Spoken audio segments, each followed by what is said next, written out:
Je m'appelle Samantha. Je travaille dans un bureau depuis plusieurs années. En ce moment, nous habitons temporairement chez mes beaux-parents depuis que mon mari Grégory, qui a 2 ans de moins que moi, a été muté. C'est juste une situation transitoire. Bien que Grégory semble vouloir rester chez ses parents, je veux trouver un foyer approprié immédiatement et quitter la maison de mes beaux-parents. Cela est dû au fait que je ne m'entends tout simplement pas avec mes beaux-parents, en particulier avec ma belle-mère Suzanne. Même avant notre mariage, elle était assez sarcastique, mais cela s'est amélioré depuis que nous avons commencé à vivre ensemble. Tu n'es pas encore allée faire des courses, Samantha? Tu as raté l'occasion de profiter des promotions au supermarché. Tu n'arrives même pas à faire correctement les courses. Mon entreprise me permet de travailler en télétravail, donc pendant la semaine je suis encore en heure de travail. Je ne peux pas faire les courses pendant les promotions au supermarché. Je te l'ai déjà dit plusieurs fois, Suzanne. Je travaille pendant la journée, donc je ne peux pas faire les courses avant 17 heures. Quand je dis cela, Suzanne rétorque, toujours aussi hautaine, et tu n'arrives même pas à avoir un enfant. Stérile comme tu es, me blâmant comme d'habitude. Grégory et moi n'avons pas d'enfants. Nous n'avons pas fait de recherches approfondies à l'hôpital, donc nous ne savons pas qui est responsable. Je voulais avoir des enfants, mais compte tenu du salaire de Grégory, nous ne pouvions pas nous permettre des traitements coûteux pour l'infertilité. J'étais déjà dérangée par le sarcasme de Suzanne même avant que nous ne commencions à vivre ensemble, mais c'était mieux quand nous vivions séparément. En vivant dans la même maison jour et nuit, je suis exposée à son sarcasme 24 heures sur 24, 7 jours sur 7. Mon beau-père Mike, bien qu'il ne soit pas directement sarcastique envers moi, m'irrite d'une manière différente. Il semble penser qu'une femme de plus de 30 ans est une vieille dame, et maintenant que j'ai 35 ans, il me traite comme telle. Passe le cendrier, vieille. Pourquoi portes-tu une jupe? Personne ne veut voir les jambes d'une vieille femme. Je réponds toujours quand mes beaux-parents m'agressent avec des paroles comme celle-ci. Cependant, cela peut être interprété comme un manque de respect, ce qui nuit à notre relation. L'atmosphère à la maison est devenue constamment tendue et je suis à bout de vivre ensemble. Mais depuis qu'il a été transféré, Grégory est plus occupé par son travail, travaillant davantage les week-ends et faisant des voyages d'affaires. En conséquence, nous n'avons pas pu discuter de déménager. Samantha, j'ai un autre voyage d'affaires ce week-end. Encore? Tu viens d'en avoir un. Ta nouvelle filiale exige vraiment beaucoup de voyages, non?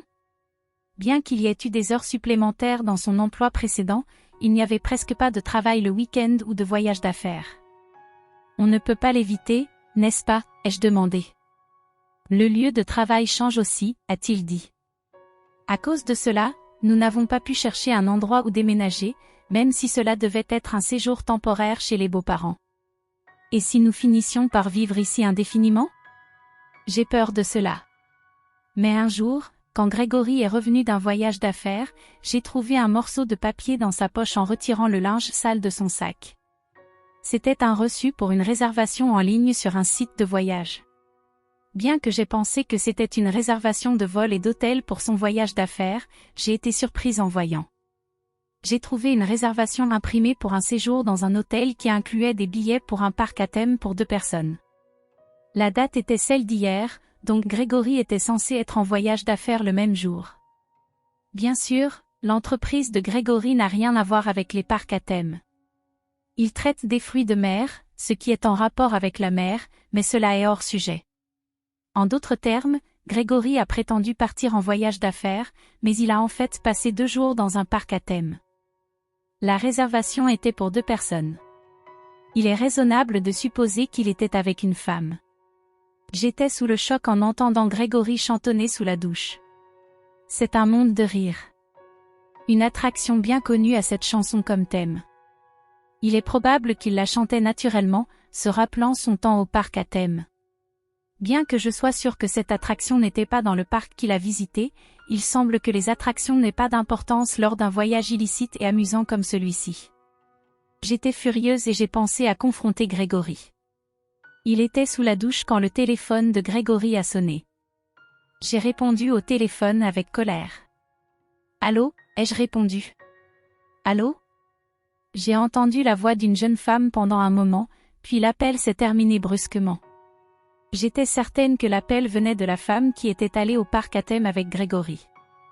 En d'autres termes, la maîtresse de Grégory. Quand elle a entendu la voix d'une femme, elle a dû paniquer et raccrocher. J'ai vérifié l'historique des appels sur le téléphone de Grégory. Grégory n'est pas très conscient de la sécurité, donc il ne met pratiquement pas de mot de passe complexe. En imaginant que c'était probablement sa date de naissance en 4 chiffres, j'ai visé juste. Le téléphone s'est déverrouillé immédiatement.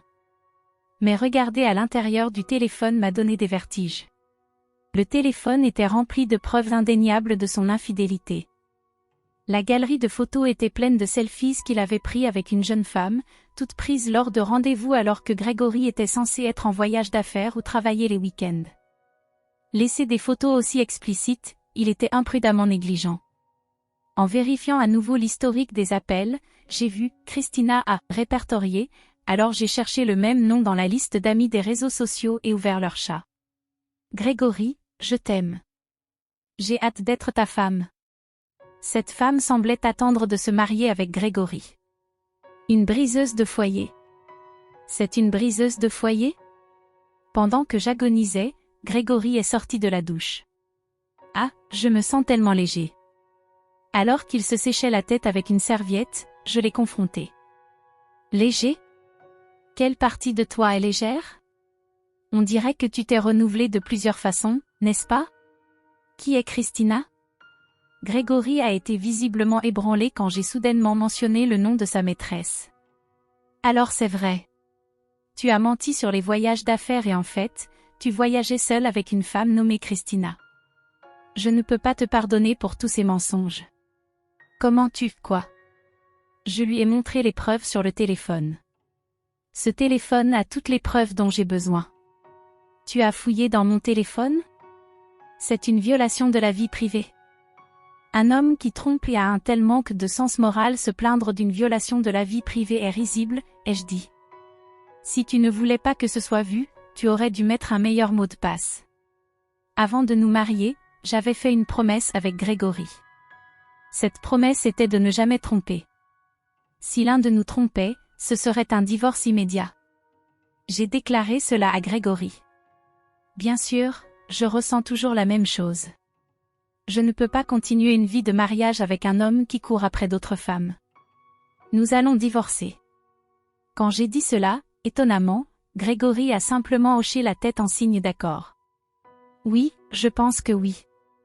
C'était inattendu. Je pensais qu'il résisterait davantage. Était-il prêt pour le divorce dès que son affaire serait découverte? C'était bien probable. Je vais préparer les papiers demain. Tu expliqueras les choses à tes parents, d'accord? La tranquillité de Grégory était étonnamment facile, mais une fois que j'avais fait une déclaration, je ne pouvais et ne voulais pas revenir en arrière. Alors, c'est un adieu à la vie conjugale. J'ai ressenti une pointe de tristesse en moi. Le lendemain, je suis sortie tôt le matin pour préparer les papiers du divorce et régler quelques affaires. Quand je suis rentrée à la maison, il était déjà tard dans la nuit. Là, mon mari et mes beaux-parents m'attendaient. Tu es enfin rentrée. Je me demandais où tu étais. Suzanne a commencé avec son sarcasme dès qu'elle m'a vue. Comme Grégory est ici, ils doivent déjà savoir pour sa maîtresse et le divorce. Ne devrait-il pas s'excuser ou dire quelque chose avant de faire des commentaires sarcastiques? Mais, au lieu de s'excuser, Suzanne a dit quelque chose d'incroyable. Eh bien, c'est bien. Je suis heureuse que tu partes enfin. Je ne voulais plus voir ton visage, sors d'ici avant la fin de la nuit. Je suis restée figée sous le choc de ses paroles. Et elle a répété. Exactement ce que j'ai dit. Je suis fatiguée de voir ton visage et je suis reconnaissante que Grégory soit enfin revenu vers nous, tu étais un obstacle. J'ai essayé de te chasser avec mes plaintes, mais toi, sans aucun charme, tu ne faisais que répondre. Alors, j'ai dû utiliser mon dernier recours. Dernier recours? Je ne comprends pas, ai-je demandé. Suzanne a souri astucieusement. Tu connais le nom de la petite amie de Grégory, n'est-ce pas? Oui, Christina, je crois. Pourquoi Suzanne confirmerait-elle le nom de la maîtresse de Grégory? Ah, eh bien, j'ai une amie dans mon club social, Catherine, et sa fille est une jeune femme très éduquée et charmante. Elle a 25 ans, 10 ans de moins que toi, assez jeune pour avoir beaucoup d'enfants.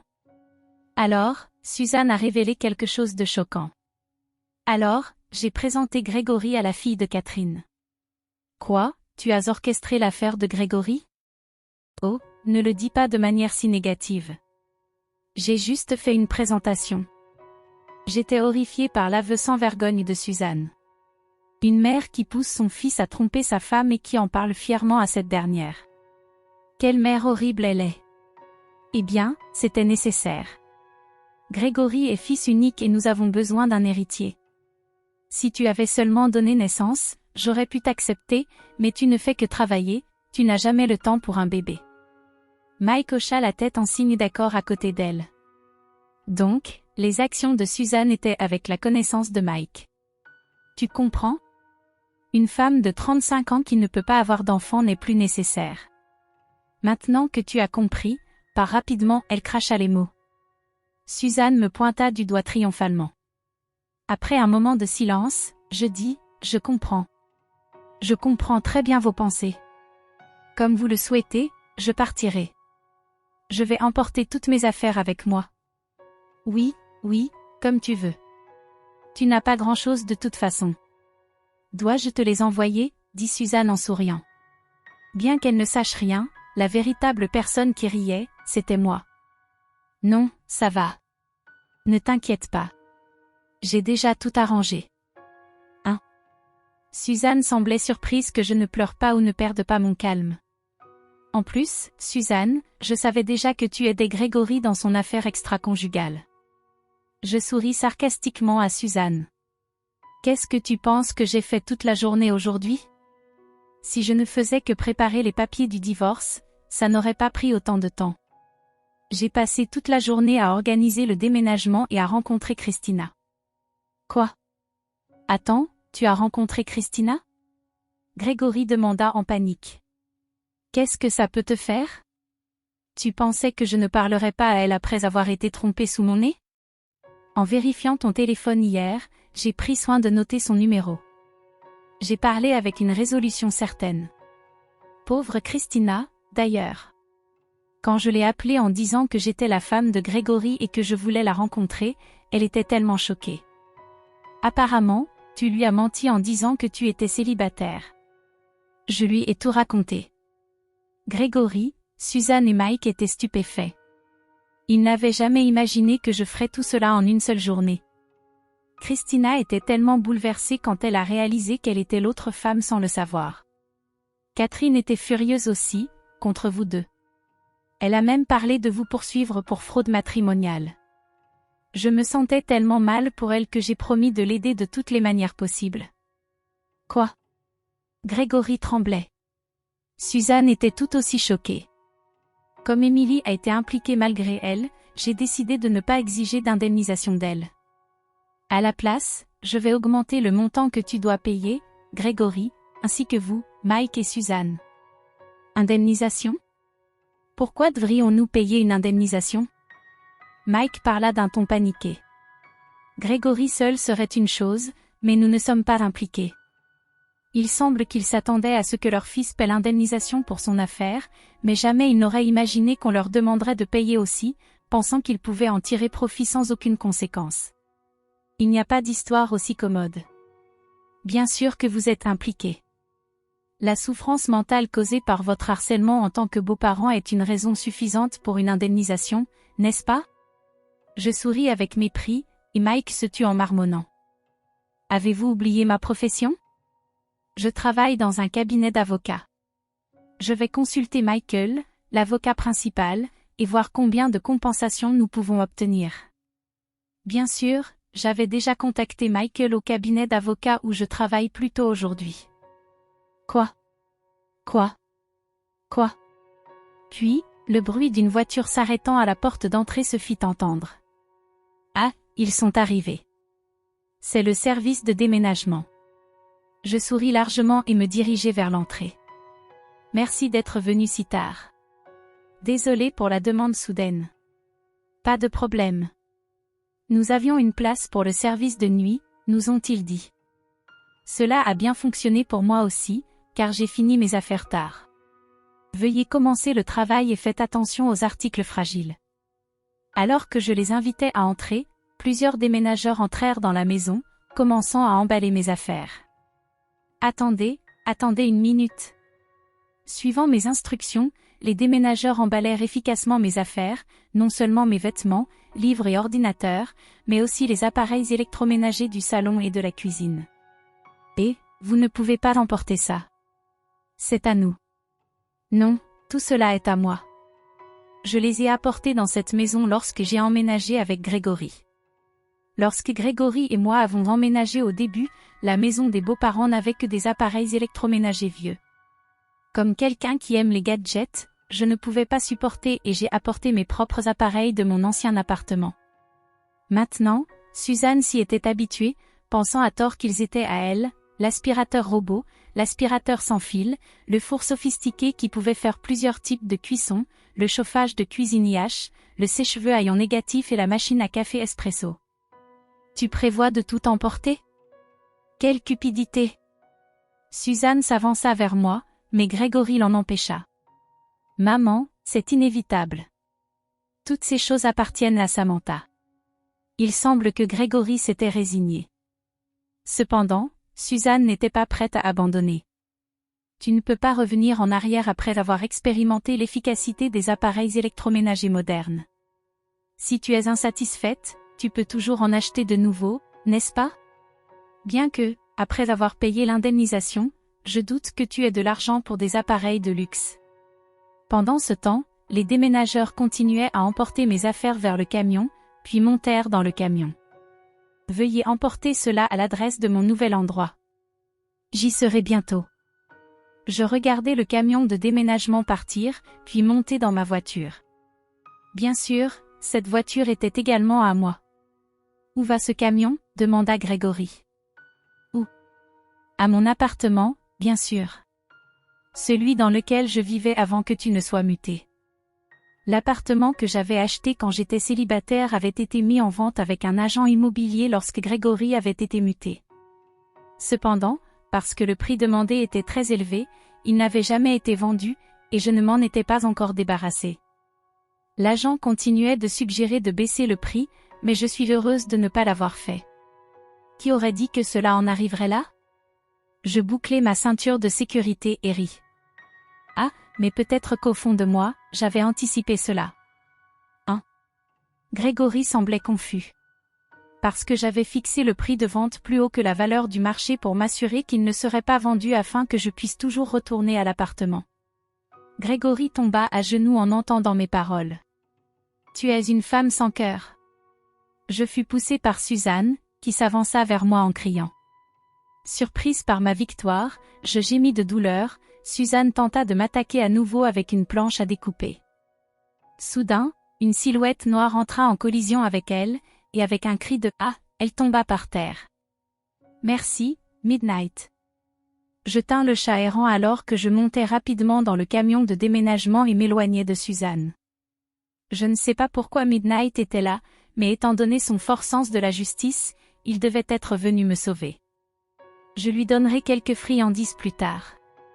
Après cela, Grégory et moi avons divorcé. Mon cabinet d'avocat a déposé une demande de compensation contre Grégory et ses parents.